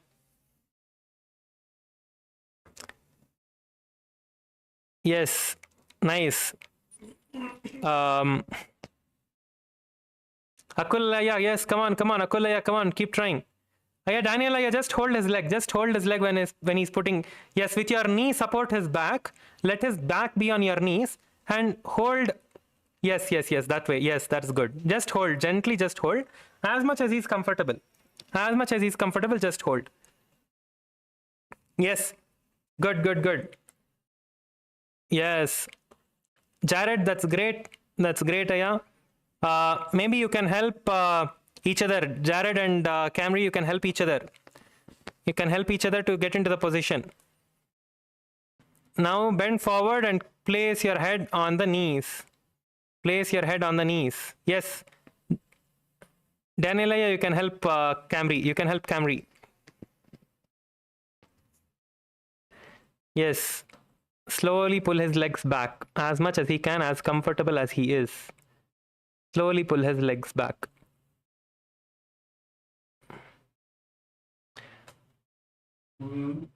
Yes. Now bend forward, place your head on the ground. Now those of you who are not yet doing, just visualize Swamiji in your inner space. Do the Pratyahara Kumbhaka. Visualize that the prana going inside your body when you're inhaling is circulating throughout your entire body. Yes, come on. Arvindaya, come on, try to pull your legs up. Lift your legs up. Come on, lift your legs up. Yes, Kailasa, LA, female bodies. Yes, come on, you're all trying. Good. Nice. Good. Keep trying. Kailasa, Salem, male bodies. Kailasa, Salem, males. Keep trying. Pull your legs up. Kailasa, Salem, females. Yes, nice. Good, ma. Good. Nice. Hold in that position. And the position le pudichukonga. Abdiye pudichukonga. Vidadinga. Do not give up. Keep holding. Hold in that position. Yes, Kailasa, Malaysia, females. Come on, hold in the position.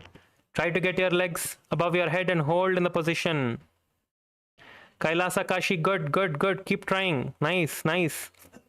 Kailasa, Malaysia, good. Hold in the position. Kailasa, Malaysia, hold in the position. Good. Now, tighten your perineum into the Moola Bandha and chant the japa Om Nithyananda Paramashivoham. पश्चिमतानवत्संसितिं कृत्वा एकं पादं ग्रीवायां धृत्वा तिष्ठेत् ऊर्ध्वपश्चिमतानं भवति. Now from the same position, just lie down back. Let's just lie down back. Just lie back to your lie back on the ground and keep holding your leg in whatever position you can. Just hold your legs in whatever position you can. Just hold it in that position. Wherever you can hold it, just hold your legs in that position and lie back on the ground. Yes, Kailasa, Salem, good. Kailasa, Salem, female bodies. Mama, enache? Pudichukanga, kala pudichukanga. Yes. If you need someone's help, yarache ungala help pannalam. Come on, everyone. Back row, Kailasa, Salem. Back row, pinadi irukravanga. Pannunga. Come on. Pudichukanga. Hold in the position. Come on, hold in the position. Kailasa, Salem, female bodies, hold in the position. Hold in the position. Kailasa Malaysia, hold in the position. Good. Kailasa Kashi, hold. Yes, Kailasa LA, male bodies, that's good. All of you are trying. David Aya, come on, you can try. Pull it a little bit higher. David Alamatsi Aya, come on, pull it a little higher. Pull it a little higher. Yes, pull your legs a little higher. Try to touch it to your forehead. Good. Try as much as you can. Good. Yes, now in this asana.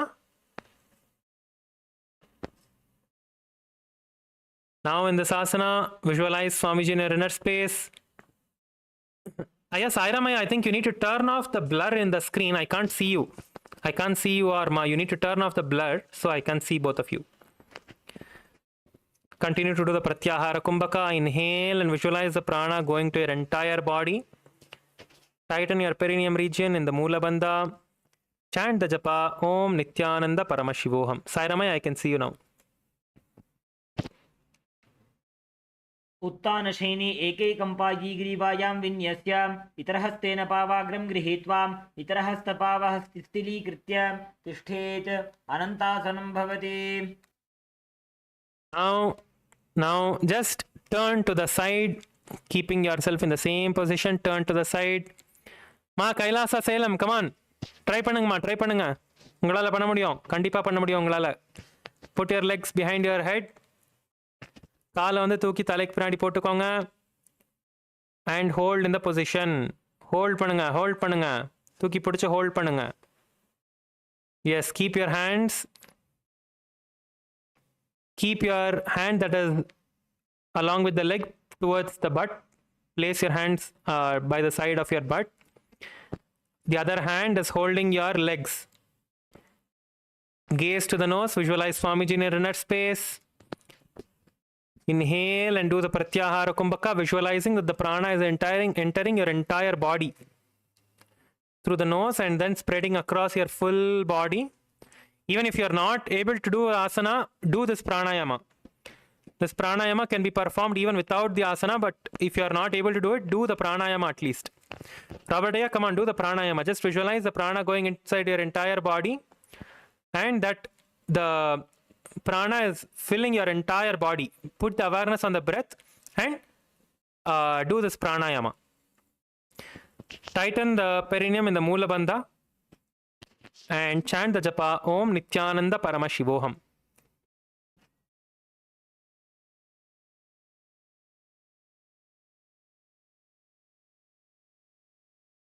उत्तानशयितः एकैकं पादं ग्रीवायां कुर्वन् इतरहस्तं कर्णमूले स्थापयेत्.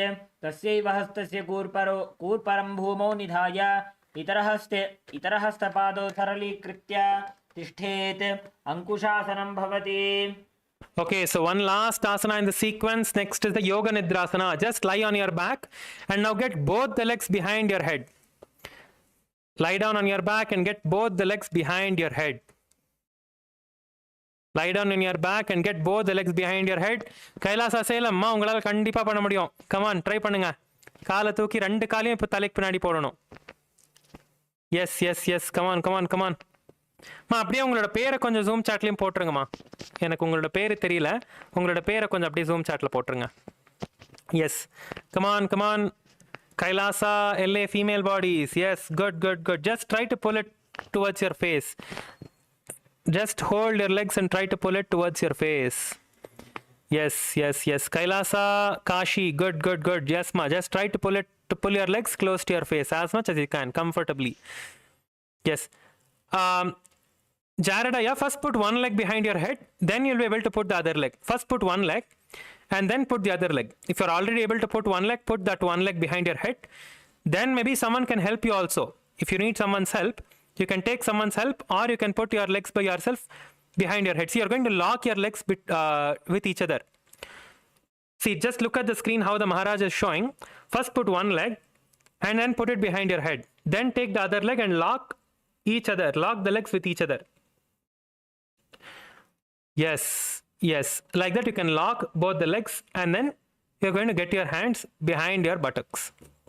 But get into this position. Yes. Kailasa Salem, yes, நல்லதுங்கம்மா, yes, already உங்களால நீங்க பண்ணிட்டீங்க, good. Jayashrima, yes, good, good, good. Jayashrima, come on, hold in the position, ma. Jayashrima, அப்படியே பிடிச்சுக்கோங்க, அதே பொசிஷன்ல பிடிச்சுக்கோங்க. Yes, good, good, good, good, good, good.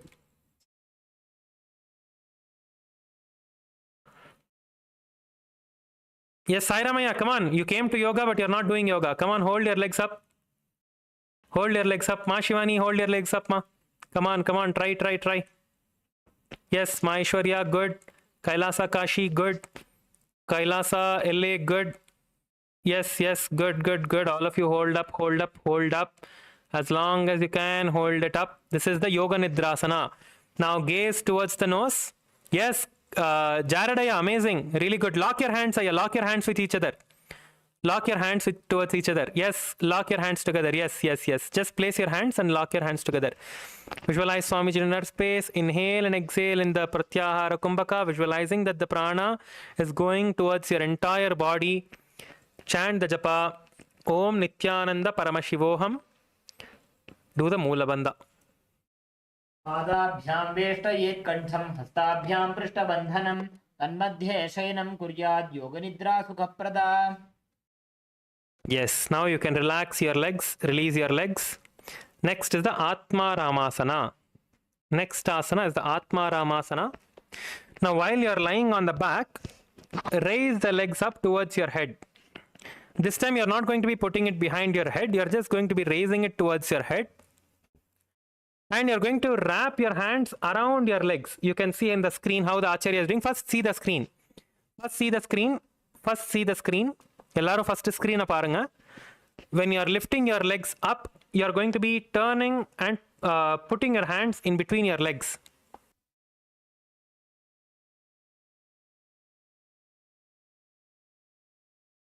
Yes, so put your hands in between your legs.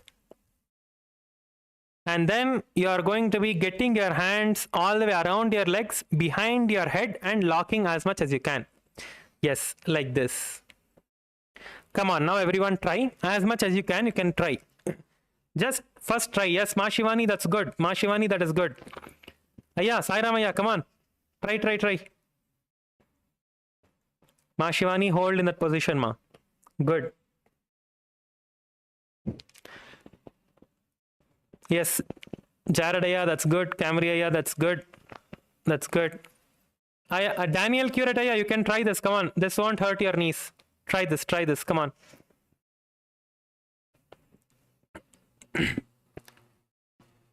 Yes, Kailasa, Kashi, that's good. Malaysia, Salem, that's good. Yes, keep trying. In this asana, gaze to the nose. Okay, keep your gaze to the nose. Bring your gaze to the nose. உங்களோட மூக்க பாருங்க. உங்களோட மூக்க நுனிய பாருங்க. உங்க கண்ணை வச்சு உங்களோட மூக்கோட நுனிய பாருங்க. Visualize the blessings of Bhagavan Parandama, Lord Vishnu, in your inner space. Visualize that Bhagavan Vishnu is blessing you in your inner space. Continue to do the Pratyahara Kumbhaka. Inhale and exhale, visualizing the prana is reaching your entire body. Lock yourself in the Moola Bandha and chant the japa Om Nithyananda Paramashivoham. आत्मा राम आसन प्रथम सुधो सोवे पग ऊंचाई आगाने आने दो बू पग बीच हाथ करे हाथ करी कहोनी की माहिली. Yes, the last asana for today is the Kochikasana. So now in the same position, just lift your legs towards your chest, bring your legs towards the chest, and keep your legs in a 90-degree position. Your knees should be touching your chest. Your hands are stretched to the side. Hands to the side, both the sides.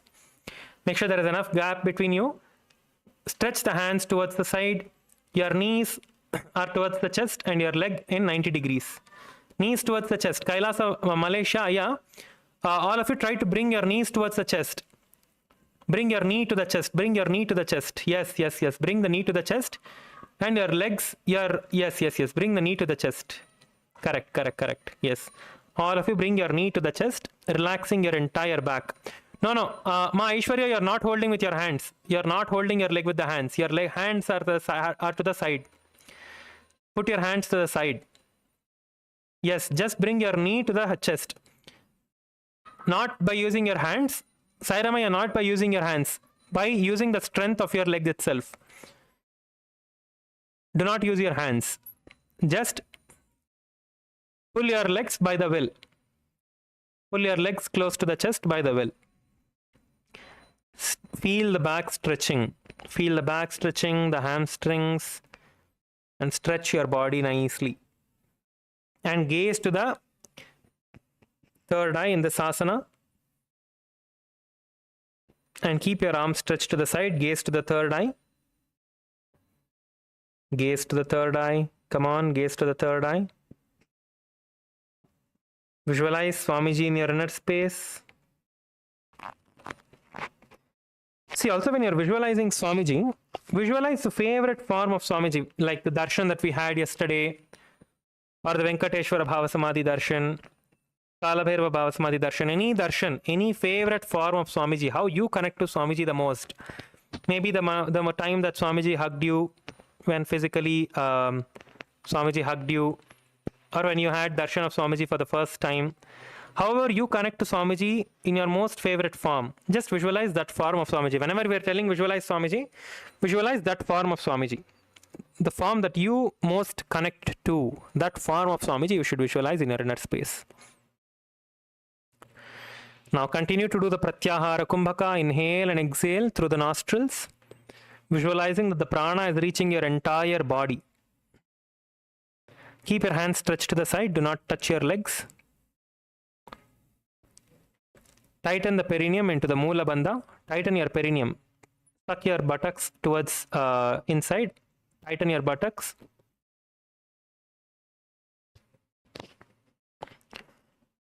Into the Moola Bandha. Chant the japa Om Nithyananda Paramashivoham. दो हाथ सीधा सा करे, तिनसो उभय सिपा करे, पग ऊंचाई आगाने आने, बहुरी जुगति ऐसे कवि दीवाने, दो हाथ विच पगर शरीर, फटका पीछे लटकावे धीर, मुशकी दिशा दूसरी राशे, दृष्टि आनी त्रिकुटी मध्य दाशे. Now, let us enter into the Shavasana. Lie down on the ground with your hands by the sides of your body. Just relax completely. Relax your body completely. Relax yourself into the Shavasana.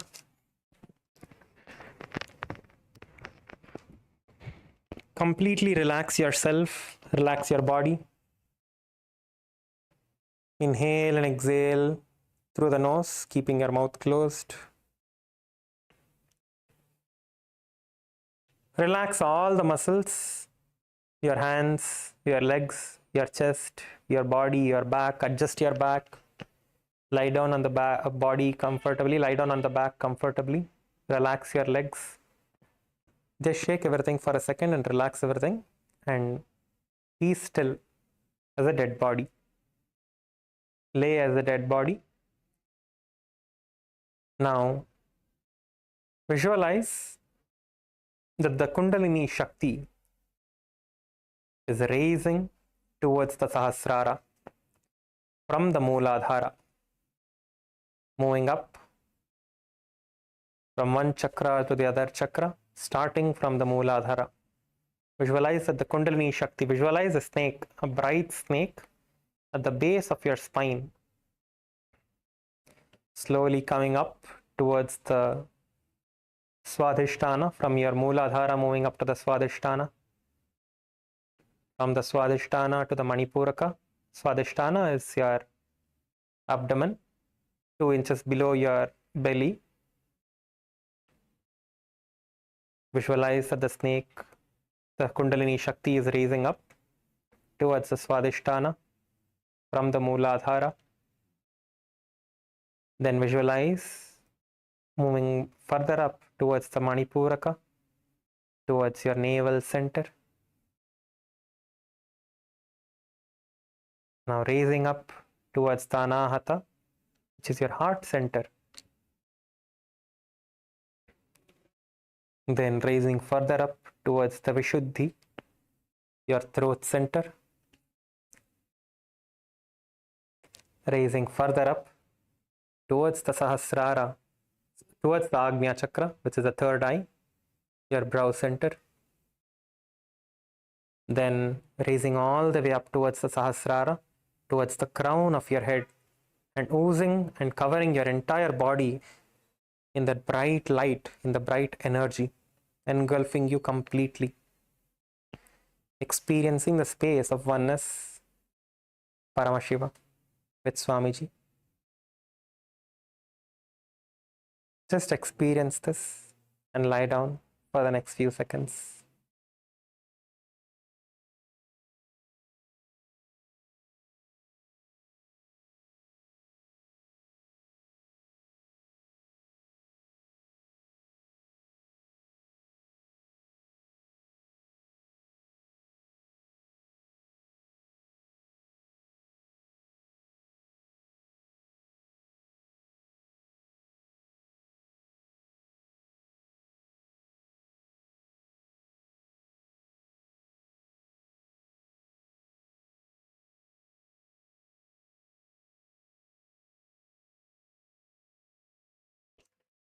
Now, slowly start moving your legs, your hands, your knees, your fingers, your shoulders.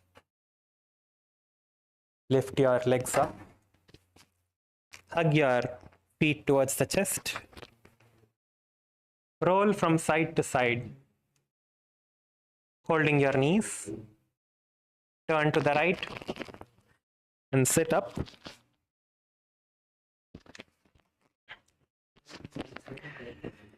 Yes, all of you can now sit up and relax. Yes, that's great. All of us did really good today. Yes, Kailasa, Salem, especially Ma, Jayashri, good Ma, nice, amazing.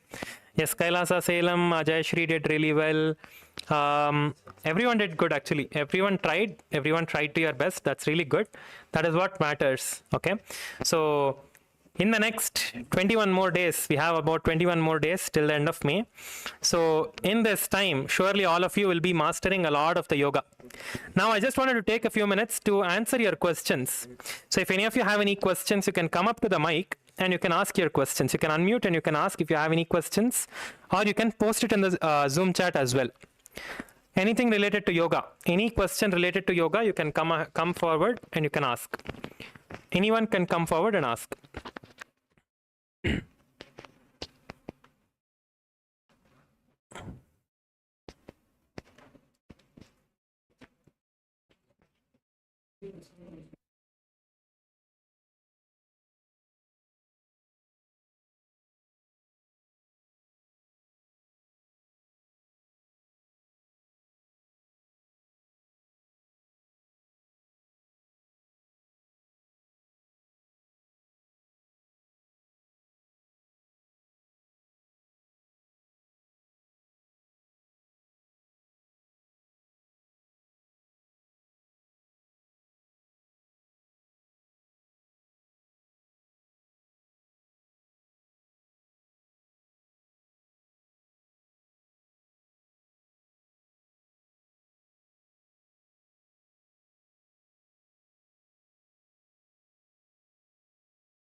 Paramashivoham Om Nithyananda Paramashivoham Om Nithyananda Paramashivoham Om Nithyananda Paramashivoham Om Nithyananda Paramashivoham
Om Nithyananda Paramashivoham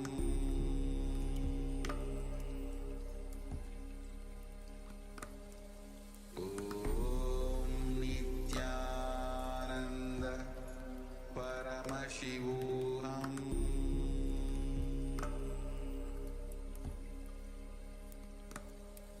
Om Nithyananda